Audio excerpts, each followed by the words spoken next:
you so much for joining me on my program once again. I appreciate you wherever you're joining me from. I say good morning, good afternoon, good evening. Accept my greeting according to your time zone. If you have not subscribed to my channel, please kindly subscribe to my channel. Click the notification bell so that you'll be notified each time I upload a video. You can be among the first to receive it. Then go to the comment section at all times. Leave your comment, drop your contribution. If you have suggestions, make it out there. If you have any criticism, put it down on the comment section. It will make us to get better, presenting you a better program. Thank you so much. I mean, we have so many questions. The most important one, I think, is why did the Electoral Commission get this so wrong? You know, voted blighted not just by delays, but violence, those not showing up. I mean, how much was incompetence? How much was voter suppression here? Hey guys, I know that you guys have been waiting for me to speak about this election more. I just keep quiet. I want every Nigerian to see what happened.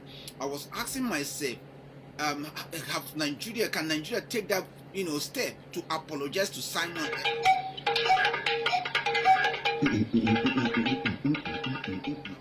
I was asking myself, can Nigeria take that, step to apologize to Simon Ekpa?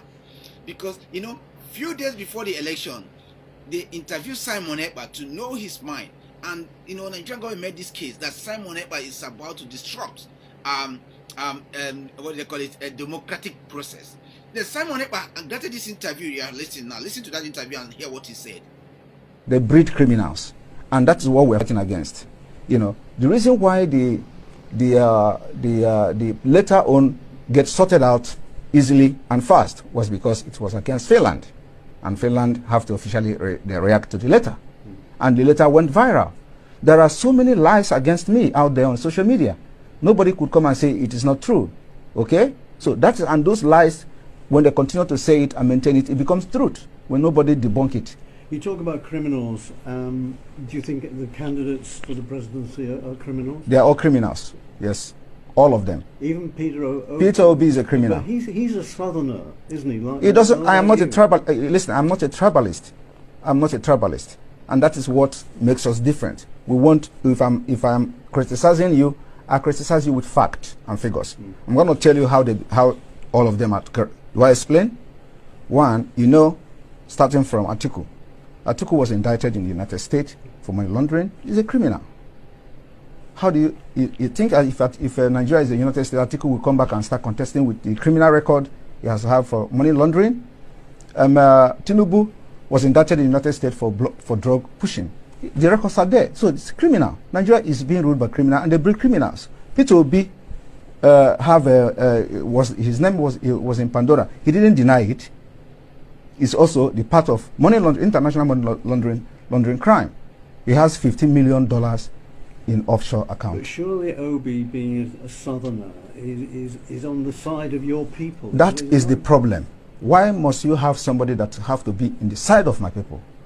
That is the dangerous diversity that have brought us this far, because it will never work.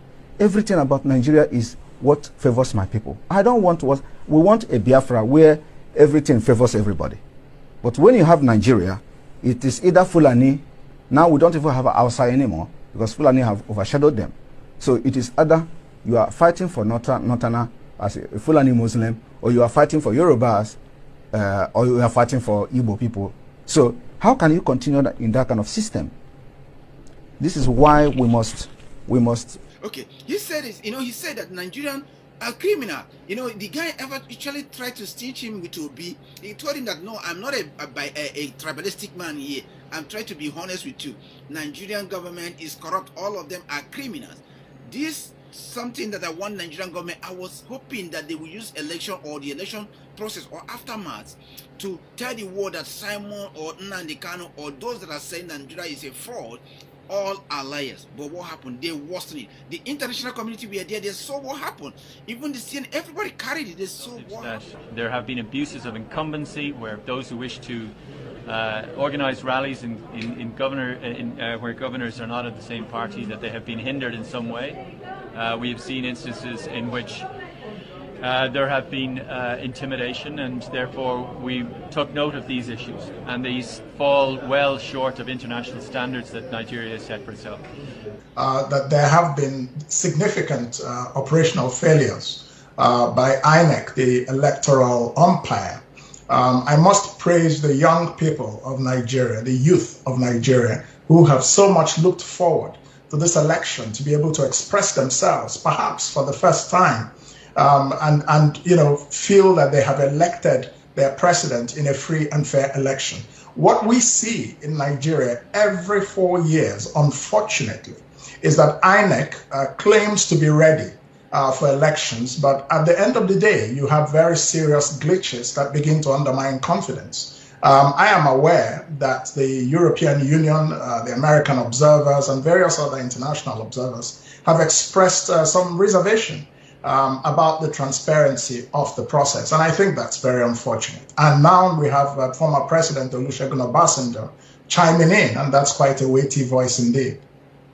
That Simon Ekpa is being vindicated, and Nigeria and the international community actually owe Simon Ekpa apology. They owe him apology because Nigeria is totally mess, where they allow the corruption to flourish. Chimamanda that have just written to Joe Biden for congratulating Tinubu, a non-drug baron. Oh my God! For telling him congratulations for winning election. I was hoping that America will stand on their ground on what they practice, on what they tell us, that a drug cartel, there's no place for crime in this world. It doesn't matter where you commit a crime, that crime is a crime. But you taking side of a criminal outside and telling the American people that it's not good. And this guy is actually convicted in America, not outside. I think it's a shame to Joe Biden administration. I must say this, it's a shame. The FBI, I know they spend money in containing drug cartels and all those things, which I love, because guys, you see, there's no way you ever favor whoever that deal with drugs. It does a lot of damage, both to the individual and their family and those that are close to them. So if American president should say congratulations to Tinubu, it's a big disgrace to America. I hope that will be revised. Chimamanda have just written a very, very, very, very intelligent letter to the president, and I know that other countries like Australia, UK, Canada are going to reverse this. They always say that Nigeria have elected drug criminals as a president of their country. This is what they said to around the world. So now coming to say congratulations to Tinubu is just a crazy one, guys. There's no way that we actually support any criminal. Could you imagine Nigerian president? People say, oh, Nigerian criminal president is coming to our country. Children will see, oh my God, so criminal can be a president. It becomes another motivation for crime.